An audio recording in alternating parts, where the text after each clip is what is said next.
Is there a tabletop old Western game? I feel like there. I feel like there might be, but the closest I'd ever seen was a old tabletop game called RIFTS. I think they had a section that was Old West like in RIFTS.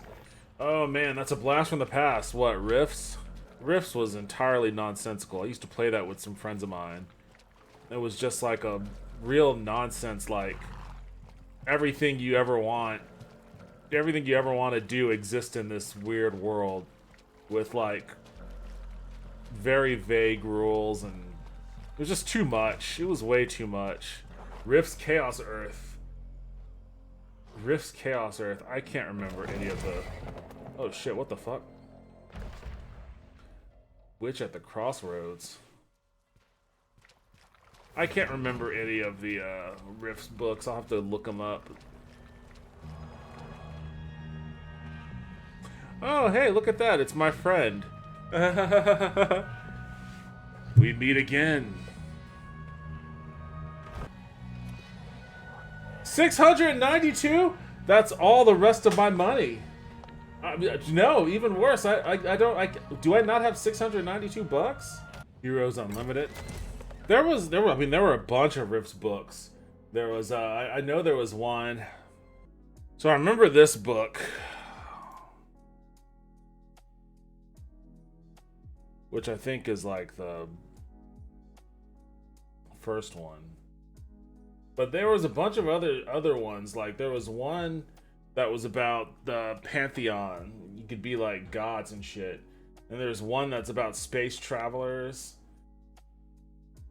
Because I just remember, I remember South America, like Mexico was like vampire infested. Free Quebec, that's so funny. Bloc Quebecois. Quebecois. A nation of humans and dwarves fight against the kingdom of vampires. Yeah, in Colombia. It was so crazy. My character, in Germany, the new German Republic, with assistance from the Triax Corporation, battles against an empire of gargoyles that has apparently conquered much of Europe. And they battled them with giant mecha, because that's what I was. Me and a friend of mine, we were co-pilots in a giant mecha from New Germany fighting gargoyles. Which is like the dumbest fucking thing you can imagine. Like, it existed in the same world where vampires were infesting Mexico. And like you could be either a cosmic knight or you could be a dragon. One of the guys in our group was a dragon. France has already been overrun by gargoyle hordes and other monsters and cults. New Camelot, the NGR, and Gargoyle Empire are making moves in the territory as well. Russia is ruled by a collection of warlords who rule through the use of vast armies and cyborg troops. The only major civilized nation is Sovietsky. All that truly remain of the pre-Rifts Russian Empire and trade part of NGR, who, like them, are in constant battle with gargoyles and broad-kill empires. England has become a vast wilderness again, broken up by occasional giant millennium tree or feudal kingdom. With a new Camelot and a new King Arthur. Jesus Christ. Partially being manipulated by the ethereal extension of an alien intelligence, disguised as the wizard Merlin. Who wrote this shit? Worse yet, why did I play it? Also, the magic of druids and fairies has become commonplace. Asia, do you even want to know what's going on in Asia? Much of China has been overrun by demons. The remnants of the people of the Republic of China live in the pre-Rift subterranean city Geofront, possessing pre-Rift technology equal or exceeding any other human nation on Rift's Earth, fighting to free their nation from the grip of the Yama Kings. Japan has become a mixture of tradition and technology. Of course it has. Of course it has. The samurai and warrior monks of the new empire battle Oni demons and high-tech raiders from the Otomo shogunate. Jesus, so they went back to fucking shogunates? How? How did they go back to fucking shogunates?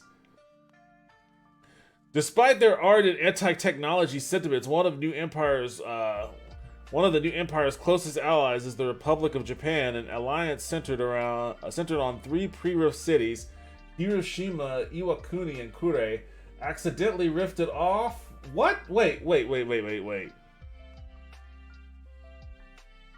An alliance centered on 3 pre-rift cities accidentally rifted off the planet at the exact moment of the Great Cataclysm and sent hundreds of years into their future. What the fuck? What does that even mean?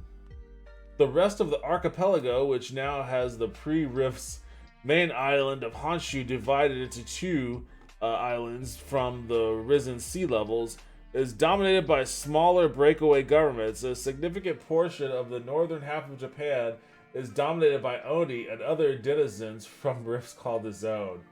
Korea, both north and south, has been completely overrun by demons with nothing remaining of the pre-rifts nation. Oh man, poor Korea. Korea got a real bum rap there, huh? Damn, they were just like, you know what? We spent all of our creative energy just jamming as much crazy bullshit into Japan as possible. You want me to come to Korea? Like, we got so much shit going on in China. We've got a whole ton of shit going on in Japan. Korea, they just got to overrun their DMs. There's nothing going on in Korea. Don't worry about Korea. There's nothing there. Africa. Much of Africa has gone back to nature. Ugh, of course, making the land wild, a mysterious, dark continent. What the fuck does that mean? Wild, mysterious, dark continent again, where only those foolhardy enough to ignore cautionary tales would willingly go. In Egypt, the ley lines coursing through the pyramids have brought Ramesset, an evil an evil Oriental type dragon who has conquered the locals and established the Phoenix Empire, with Ramesset in human form leading as its pharaoh. Jesus Christ. They didn't even... whoever wrote this, they only have, a very, and I mean very cursory, surface level, understanding of mythology and, old, the ancient era. And they just, okay, Japan has a shogunate again. Ramesset is the pharaoh of Egypt. Jesus, really? Is that all this is going to be? Meanwhile, the 4 horsemen of the apocalypse, the powerful supernatural beings named War, Famine, Pestilence, and Death, are traveling across the continent seeking, this is Africa? Seeking to reunite and combine their powers into the ultimate destroyer of a monster. But a group of powerful adventurers is hot on their tails, including a legendary rogue scholar, Aaron Tarn, marked for death by the coalition states for her writings, which criticize the coalition states. Okay, that's a weird random aside. And the 20th century's most accomplished time-displaced expert on the paranormal, Victor Laszlo, time-displaced, whose writings were so popular among PA magic users that they named a kingdom after him. And even the disguised and unfortunately amnesiac Egyptian goddess Isis.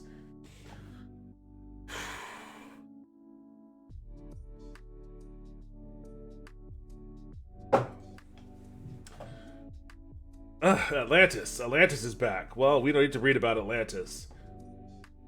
Wait, what? Hold on a second. We might need to read about Atlantis. The lost continent of Atlantis appeared after the cataclysm that caused the rifts. According to some, it rose from the sea, but more accurately, it returned from an alternate dimension to which it had shifted ages ago. Okay. Now controlled by the Splugorth,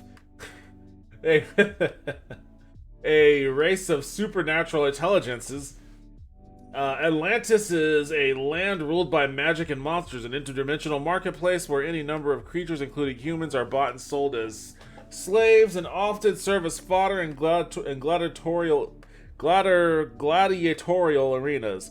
Enhanced by parasites or other magics, they are then pitted against one another in bizarre and monstrous creatures. The Splurgorth are evil, transdimensional conquerors that are reminiscent of supernatural entities described in the works of H.P. Lovecraft. They are huge tentacled monsters with a giant eye, so they're like beholders.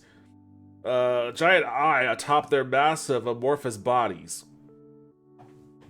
The Splugorth rule through the use of subject races enslaved by biowizardry, a form of mysticism that involves the use of parasites and symbiotes to enhance one's ability.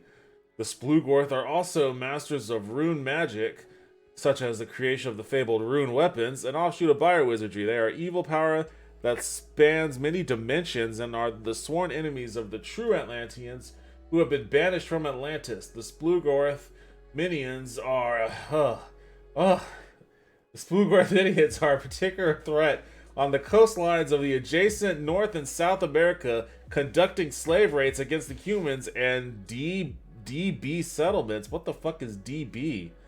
To feed their insatiable hunger of the Atlantean slave markets, and in some cases hunger often whatever. Fucking A. I feel like I just went to the gym reading all this shit. Australia. A vast inland sea has flooded the center of the continent, leaving notable landmarks like Uluru completely submerged. Uluru, I'm not familiar with that. Oh, okay, that rock. Okay, notably completely submerged. With the return of magic to the land, the Aborigines have enjoyed a resurgence and many practice Dreamtime magic. The, quote, civilized world has devolved into often competing city-states, with Melbourne and Perth the most technologically advanced. In the Northland exists races known as the Mokoloi and Shadow People. Alright. The oceans. Deep within the Mariana Trench, a mass of evil alien intelligence known as the Lord of the Deep, sometimes mistakenly to be believed by survivors of its rampages of Rift Earth to be the Kraken or Leviathan, slowly grows ever larger in size and may someday try to devour every living thing on the planet. It is opposed by the Whale Singers, rebellious creations of the monsters and the descendants of the... What? What? What? It is opposed by the Whale Singers, rebellious creations of the monsters, and the descendants of the United States Navy? Now called the New Navy. What the fuck did the descendants of the United States Navy? Oh boy.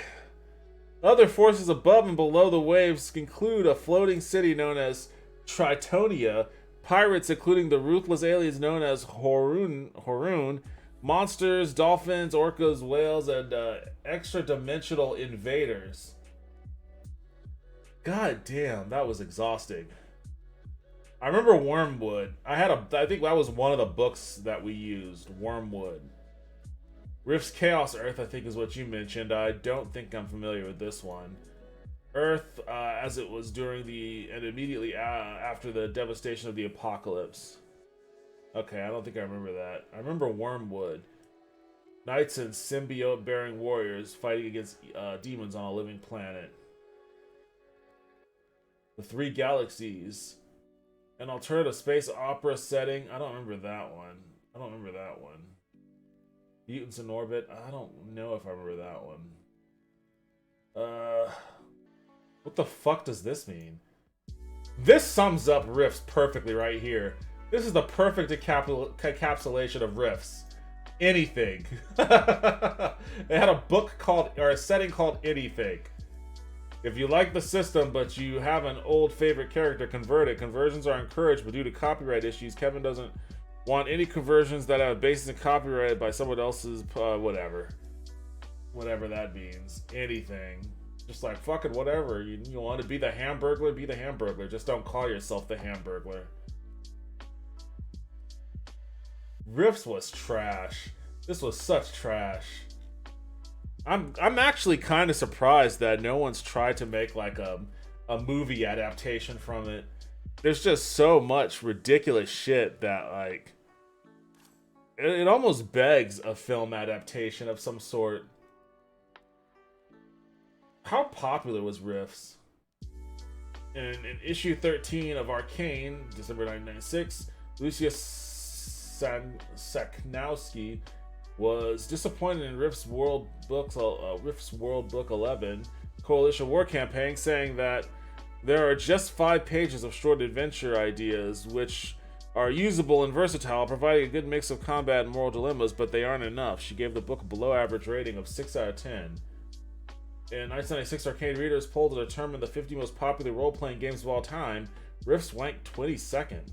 I mean, are there more than 50 role-playing games out there? It seemed like it was destined to make that list. Although 22nd is still pretty high on the list. Editor Paul Pentagel commented, "It is the ultimate in old-style, high-energy RPGs. It uses a class and level system. Its supplements are full of new character classes as well as weapons, robots, and powerful armor. Fantasy-style creatures are a bit less common and tend to be rather conventional elves and orcs, although it's perfectly possible to play as a baby dragon." Yeah, well, one of my friends was an actual full-grown dragon.